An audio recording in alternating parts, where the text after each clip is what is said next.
Well, hi everybody. This is Angelo Quinones, and I'm gonna be making a RIZA Angelo folder, and I think it's very important to chronicle what's happening to me with my soon-to-be ex-wife RIZA Tapayat now Quinones. I think it's very critical. It's not only critical to do Bible studies and nice to do family videos, but if something happens in the life of a person who's serving the Lord, I think that if you can, share it.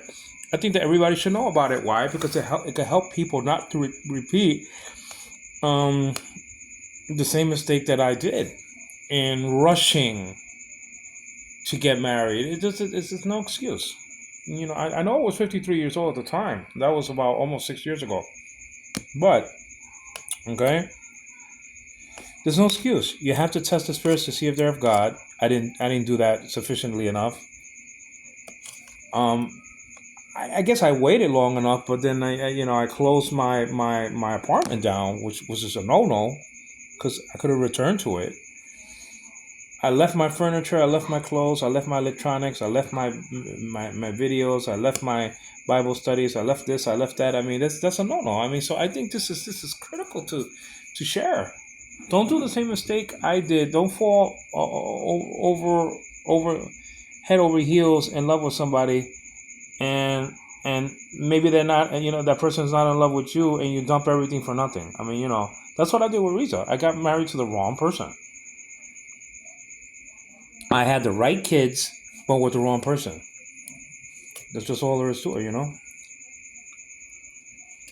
As I eat my food over here, I'm with my special child Anna Debane, and it's the family's turn, her side of the family, to take care of Sean tonight. Like one night yes, one night no, one night yes, well, like that. Back and forth. I just worry about the little things that baby needs. A baby needs. Um, but I mean, I made them milk. I gave them, Pampers. I'm gonna be going over there probably in a little while, so they can, if not tonight, make sure that he drinks the vitamin that I bought, liquid vitamin. I made sure that, because I don't know how to do it, that one of my nieces made the food for Anna, because she doesn't eat. She doesn't chew like us, so the only way she can eat is by the powdered food. That you put in a baby bottle like that. So I mean, So I'm trying to be the dad to all my kids, while Riza is being irresponsible and leaving the kids. Yet again, she gives the kids away or she leaves them. Now I said that she should stay in Cebu. Okay, fine and dandy. You know, you know what I mean, fine and dandy. But she has, hi my love. She has a habit of either leaving the kids or giving them away. Something that my mother would never do.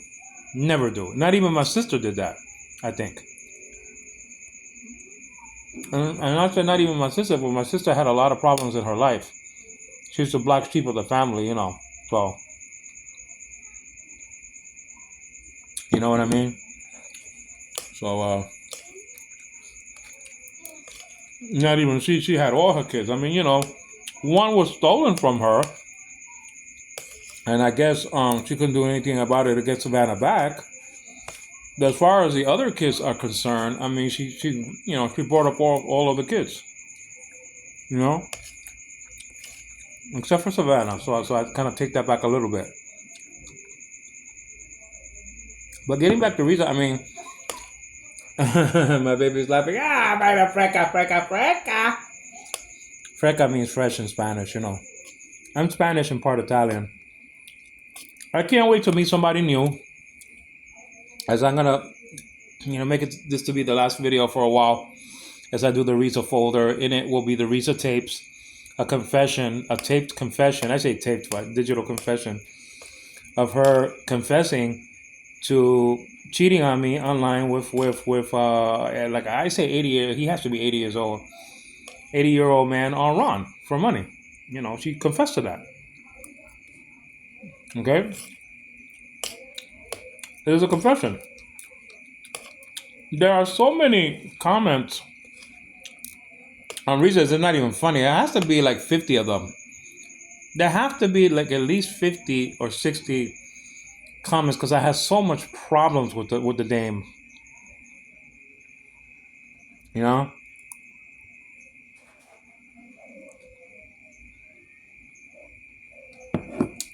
Sometimes we go for the sweetness and niceness because sometimes we don't get it from the States. We don't get a humble attitude in the States sometimes, unless you're from the South, you know? And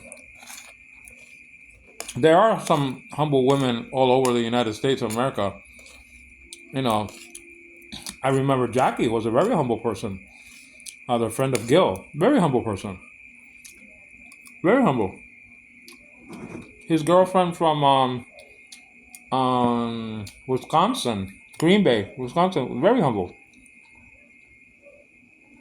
But I'm just talking about that sometimes we give up and we go for the international scene to get a woman. You know, I could have landed somebody 100% definitely, but I didn't want to make the commitment, and that's my fault. I could have. I think of like maybe one or two that really liked me, you know, and but I didn't. I wasn't in love with them. That's the problem, you know. And I was in love with Riza, and I found out she's not in love with me. So I mean, you know, that's the problem. That the love has to match. You know, like your falling in love has to be both ways. Yeah, and it could be more one way than the other way, but at least it both has to meet. And Riza just loved me for my money, and that's it. You know, and I didn't even have a lot of money. You know, I'm on a fixed income. You know, from the United States, but the fixed income is enough to live here because with the fixed income, I'm able to get loans over here. You know, so when I need a loan every other month or maybe every other 6 months or whatever the case may be, you know, I can get it. And you can live in the Philippines. You know, you can live in the Philippines. You can bring up children. I don't have to pay rent. I don't have to pay light. I don't have to pay water except for the water that I buy. You know, because there's no piped water here in the house. So I mean, you know, but you know, I'm chronically do stuff because I don't want people to make the same mistake I did, man. Just because you think you're in love with somebody, or just because you think that somebody's in love with you. Be careful, man. That's why I told Obed to be careful. I didn't tell him what to do and this and that and all that stuff. Be careful, man. I don't care how long you've been talking. Me and Riza spoke for about a year. Test her out. Test her attitude out. Disappear for a while. I would say this. If I'm like somebody like Obed, I will disappear for a while and see what her attitude is when you reappear. If she loves you, she's gonna treat you like before. She's gonna miss you and say, "Oh, what happened? I was worried about you." Blah blah blah. Or she could be a bitch and say, "Oh, well, I don't want to speak to you no more." And then there you go. No, but that's up to him. I didn't want my dear brother to go through the same thing that I did, but I think I defended him too much with too much passion, and that's my fault. You know, he knows that I love him very much. He's a brother in the Lord, and I'm a brother in the Lord. Obed is younger than me. I'm older than him. You know, and I have more experience in the international scene than he does. I've been dating online since the low 2000s, 2008, like that. You know what I'm saying? So before I met Riza, I was dating online for like 10 years. And now since I'm married with Riza, I know what it is to be married to an international person. You know?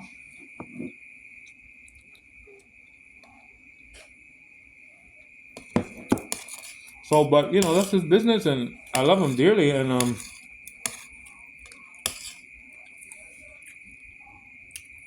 what are you gonna do?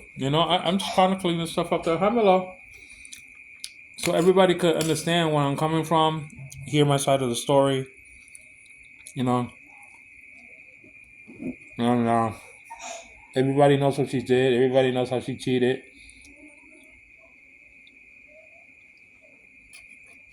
I mean, it's a disgraceful thing. But a lot of people don't know that I'm legally blind. No, I'm not totally blind. Thank God. I have some useful eyesight, but I'm known as legally blind in my country, the United States of America, because you know, without certain assistance, without certain aids, without certain glasses, a magnifying glass, I cannot see things on a page, or I cannot read without certain things. I cannot see from long distances. I'm severely nearsighted. I mean, I see cars like Hot Wheels. I see people like toys. I mean, And she took advantage of a legally blind person, man. That's what it's for.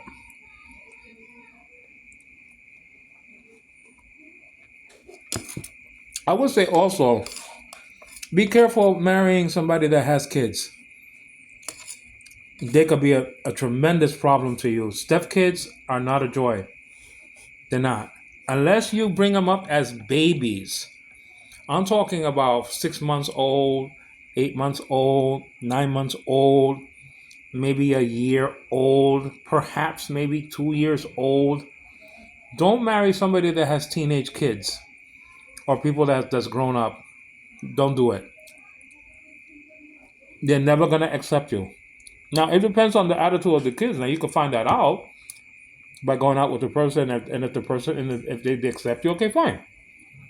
You know? So, I'm not going to throw a blanket statement on that, and say never do it. You have to really do the investigation to see the attitude of the kids, because they could give you a tremendous amount of problems. And I had a tremendous amount of problems with all of her kids, every single three of them, all three of them. So not only I had a problem with Riza, I had a problem with her kids. Not only a problem with her kids, but with her mother and father, and brothers and sister. Remember that you're marrying into the family. So you have to check out the family, if they're saved or not, or whatever the case may be. You know?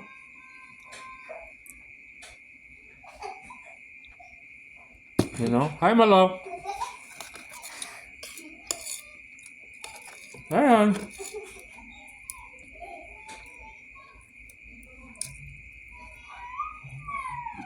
I think I hear my child outside. I don't know.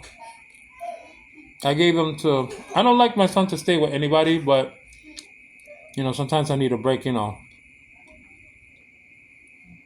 because dealing with a handicapped child is a very, very, very, very, very, tiresome situation. I love my daughter, but sometimes I can only deal with one child at a time,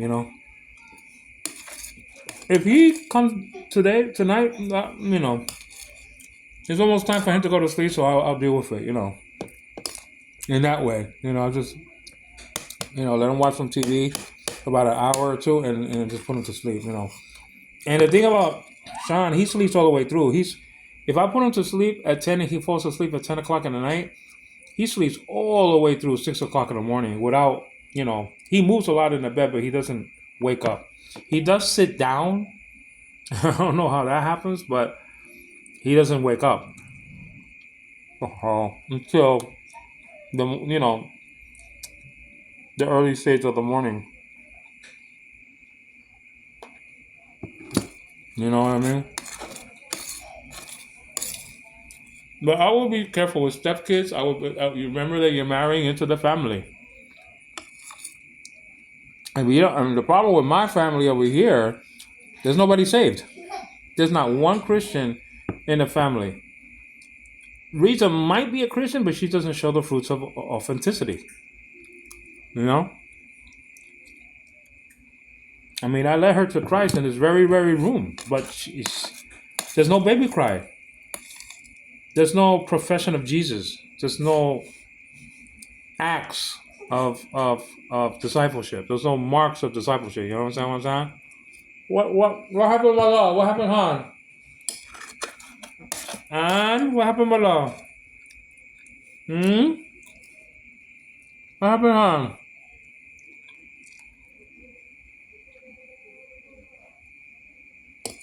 So you know,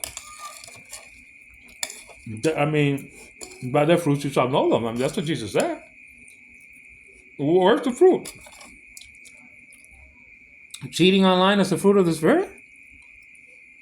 Beating up your husband in front of everybody is the fruit of the spirit. I mean, come on, man. I mean, you know, come on. Not making love to your husband, not being submissive to me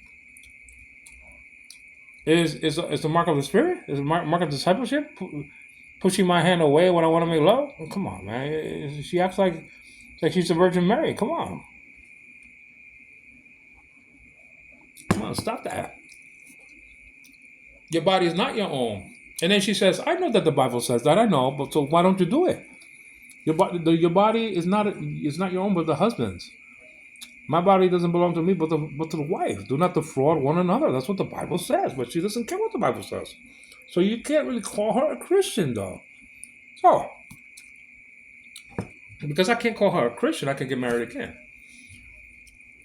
Under the umbrella of 1 Corinthians chapter 7, that says, well, the unbeliever depart, let him depart. Meaning him or her, let him depart. A brother or a sister is not bound. I'm not bound to RIZA in such a case, but God has called us to peace, so we can't have any peace, so we have war, so it's time to separate. That's all. But somebody says to me, well, God says in the book of Malachi he hates divorce. Yeah, he hates divorce, but he knows that divorce has to happen sometimes. Just because he hates something doesn't mean that it's not necessary. You know? And I think he's talking about unlawful divorce. I mean, there were people divorcing their spouse just because they sneezed or because they had a bad period. I mean, come on, man. He hates unlawful divorce. I mean, I think that's what the Lord is saying there.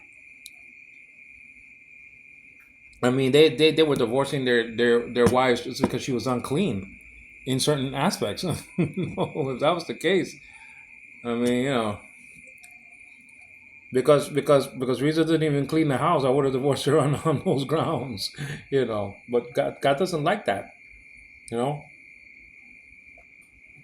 I'm not divorcing RIZA or separating from RIZA because she's a slob and she doesn't like to clean. Like the person in the Odd Couple, you know, like the Odd Couple, you know, Oscar and Felix. I mean, they were two different people. That's the problem. And there were guys and okay, buddies and pals. Okay, fine. I'm talking about marriage though. You can't, and that's my fault. That's another thing that I got to tell you guys. You have to be compatible. Me and RIZA don't have anything in common. Nothing. That's my fault. That I need to investigate that more. And let me just bring it down to the general. Okay? Me and RIZA don't like any kind of movies. I don't like any movies that she likes whatsoever. And she doesn't like my movies. I like sports, but not the same sports that she does. I like music, but not the same kind that she does. That's a big issue because if you don't like each other's things, then you don't talk about them, and so there's nothing to talk about. You understand what I'm saying? Everything that she likes, entertainment wise, I hate. So there's nothing to talk about. We don't have anything in common. That's a big thing that I'm gonna be researching in my next relationship. You know what I'm saying? I mean, that's a big issue. Compatibility is what makes the world go round, man. When in a relationship, man. Look at communication, intimacy, and trust are three of the main keys. Okay, and spirituality. You have to put that in there also if you're if you have a spirit, if you're born again like I am, I mean, you have to throw that in there. That's number one. Does she love your God? Does she love your Bible? Does she love God's people? You understand what I'm saying? I mean, that's the thing. Does she obey God? And if she doesn't, well, then the hell with her. I'm just saying. I'm allowed. You know, compatibility is key. There are some people that are not compatible in all the four things.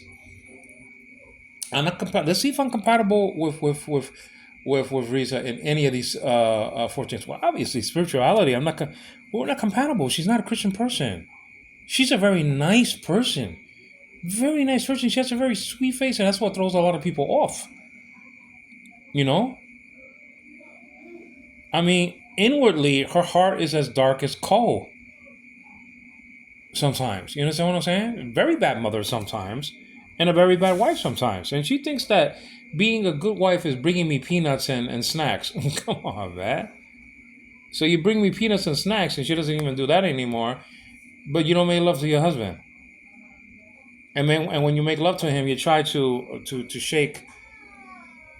You try to shake everything out of you so you won't conceive. So why the hell did you get married for, man? Why the hell why didn't God tell you told me?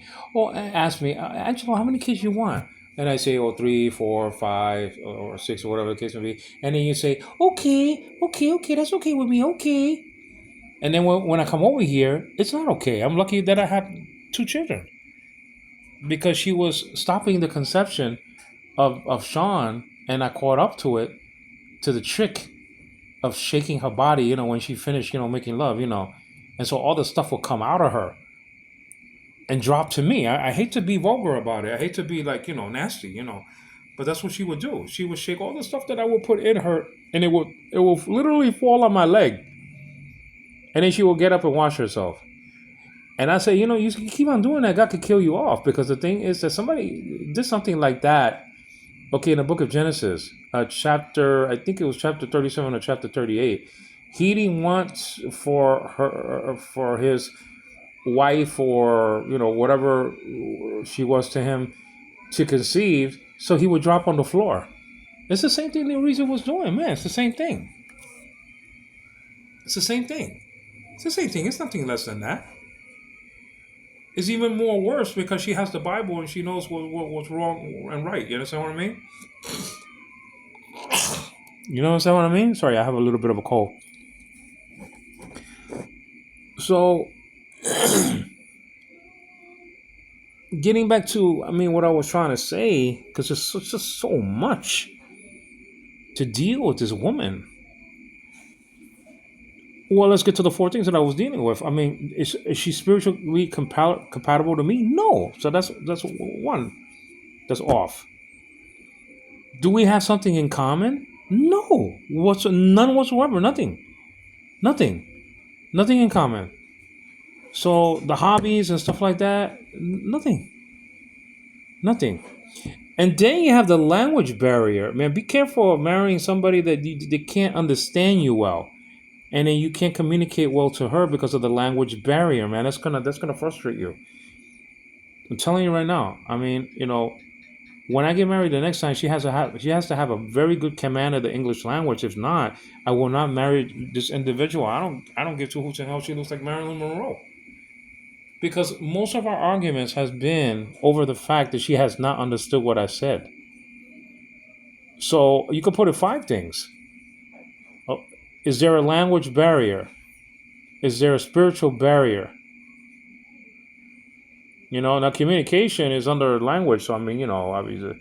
But communication is more sharing, being communicated instead of looking at your damn cell phone all the time. That's the thing with Risa. She looks at a damn cell phone all the time, man.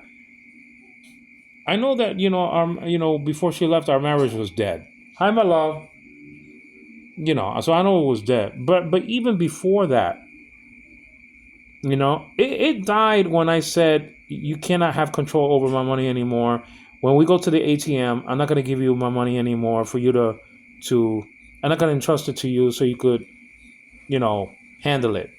Once that happened, I noticed that our relationship went down south. When I said that, she said, "Oh, I want to go back to Mama's house." Whoa, whoa, whoa. Instead of saying, "Oh, I'm sorry that you feel that way, Angelo. I mean, I'll try to do better with it. I know that you work hard for that money. Um, I know you worked your whole life for that money in a sense, and you worked hard before you came here. I know you trusted me with your money. It's very important to you. So let me, give me another chance. I'll do the best I can. What's bothering you about it? What am I doing wrong?" See, she doesn't know how to communicate like that, like a normal, decent, sane person. You know what I mean? Like sitting down with you and wanting to talk to you. Instead of flying off the handle or bitching, whining, and complaining or acting like a child, instead of doing that, she could have just said, "Well, let me sit down and talk to you, Angelo," and maybe put her hand on my shoulder or something like that, or on my back, and say, "Well, let's just calm down about it. Let's just talk about it." She doesn't do that. She doesn't know how to do that. So that's another trait that I have to find in the next woman that I have, because I'm not going to be getting married again and again and again and again and again. I'm not. I'm not in Hollywood. You understand what I'm saying?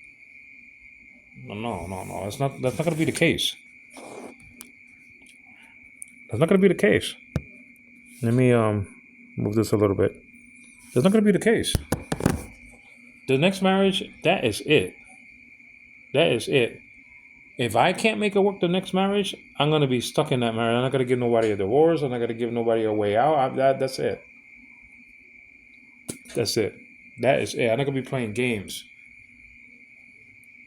You could get married a second time and stuff like that because the first one didn't pan out, but ain't gonna be no 3, 4, or 5 marriages like the people in Hollywood do. Like Cary Grant. You understand what I'm saying? It's not gonna be me. Mm-mm.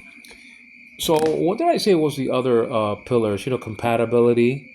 Okay, compatibility, spirituality, communication, language, and I forgot the other one. I should have listed them down. I forgot there was another one before I put the language into it, because I'm still with 4. I should be up to 5 by now. You know, Intimacy is the key in the marriage. Absolutely. I don't know if I put that in. I'm putting it now. But intimacy is key.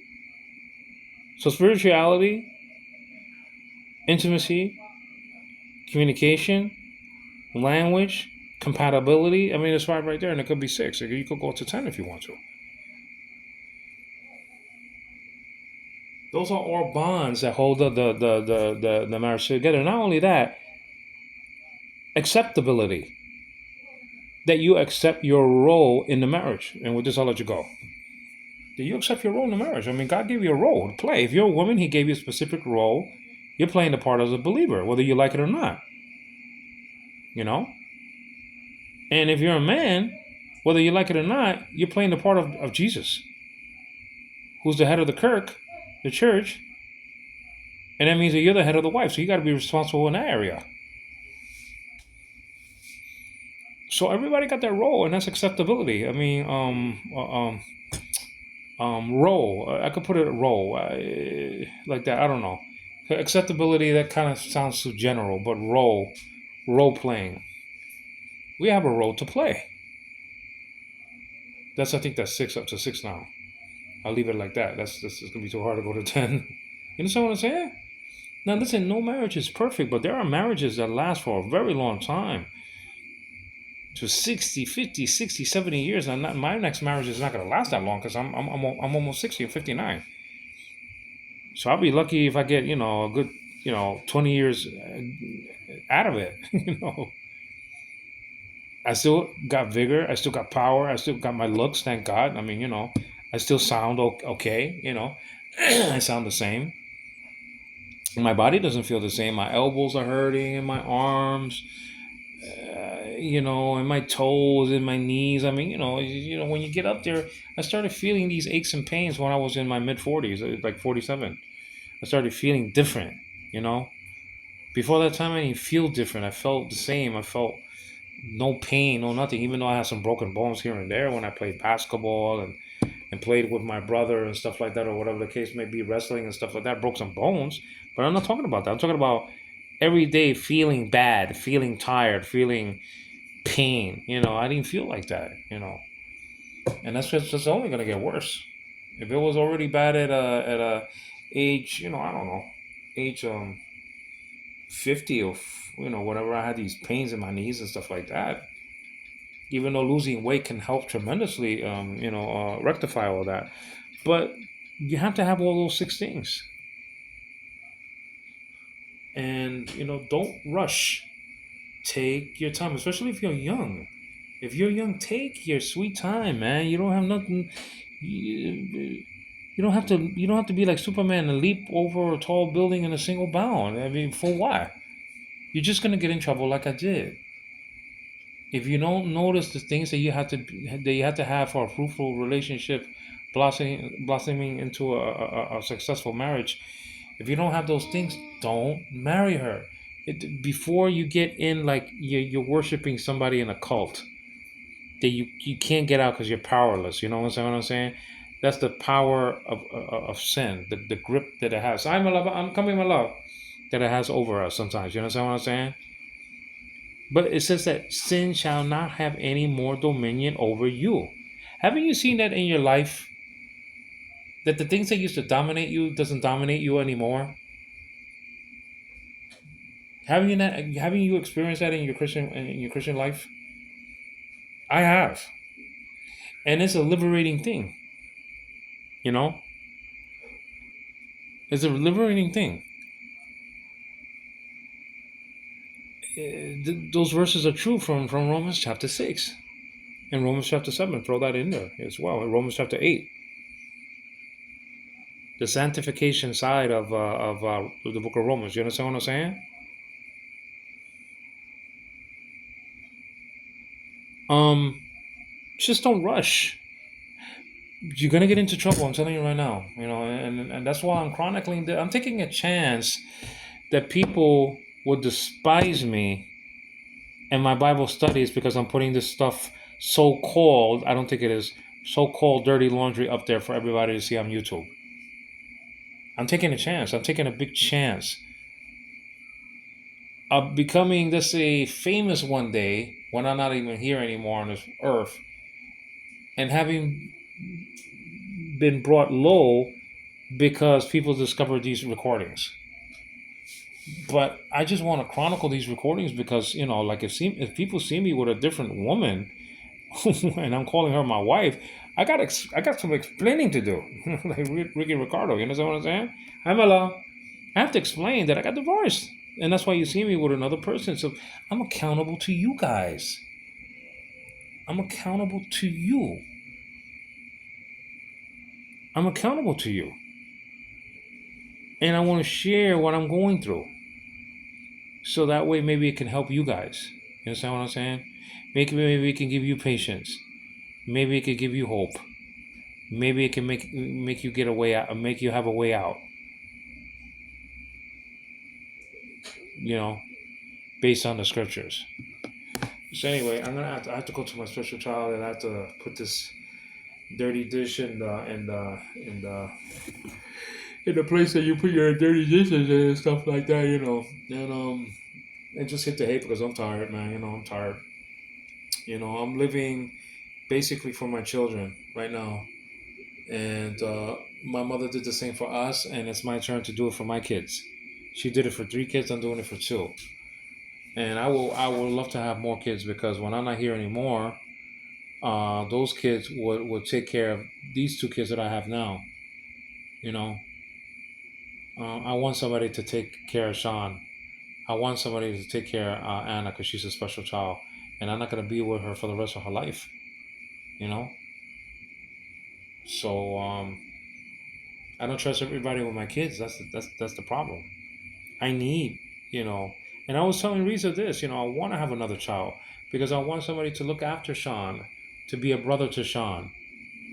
I'm not talking about a half brother like Godfrey, and that's just, we don't know what Godfrey's going to do in his life. He might not even be here in this part of the country. I can't trust him in a stepchild to look over my child Sean. You know, because he doesn't have my values. My stepchild. You understand what I'm saying? So I want a true child to look over, whether it's Nilda, a daughter in the future born to me, Nilda, which means shield bearer, or Angelo, which means messenger, or Angelica, which means messenger also. You know, hopefully I can have at least one of those kids to look after Sean, and to definitely to look after Anna. But she doesn't see it that way. She doesn't want to have any more kids, and she didn't want to have any more kids. Let's just say sorry, because she's not here anymore. Because I threw her out, and then she left to go to Cebu. But hopefully God will send somebody that's able to bear children, and and will be that wife that I always really needed in my life. Every man who desires to be a great man, meaning a servant of the people, needs a great wife at his side. A great man needs a great woman at his side to be great. Like Obama had Michelle, Kennedy had Jackie Kennedy. And everybody has flaws. I understand that, and I can mention more people. You know what I'm saying? So, in order to be a great, great man, you need a great woman at your side, and I didn't have that in Riza. I didn't have, a person that had that thought outside of herself, that her thoughts reached heaven, that her thoughts were for somebody else. In a sense, that she only right now she's so in debt, she can only look at what she has to pay. She only lives to pay her bills, and that's a sad thing. That's a sad thing because you know the Bible says, "Here today, gone tomorrow." You're like the flower that grows up in the field. You're like the grass of the field. I mean, it's a sad thing what's going on with Riza's life. It's such a waste, such a waste. So I have to go, guys. Take care. Thank you for listening. I hope you understand that I'm not trying to throw my dirty laundry out there. No, because you know nobody puts dirty laundry on a line so people could see. Everybody puts clean laundry on the line so it can dry. You know, and then you put the laundry on so you could go on and minister. Nobody's throwing dirty laundry out there. I mean, I disagree with my brother. I have the power of social media at my side. I need to get out my side of the story to Riza's cousins here, to Riza's family, to my family, and friends, so they can pray for me in the United States of America. I'm gonna be calling a brother whose name is Valiente in a particular church in New York City, and I'm gonna ask him to pray for my situation. And I want to talk to him at length, so I'm gonna have to put like maybe 1 or 2,000 peso on the phone. He's, I'm coming, my love. I'm coming, my love. I promise, my love. He is the first Bible instructor that I ever had in the flesh. All of them were through recordings, and like Dr. Barnhouse and Martin Lloyd Jones and Fergal Griswold and Dr. Cook and all these dear people, Charles Stanley and Chuck Swindoll and everybody like that. You know them, James Boyce, people like that, R.C. Sproul. But he was the first one that that that taught me in a class. And I went to Calvary. I'm not talking about Calvary Baptist Church. I'm not talking about that. But I went to Calvary Baptist Church, and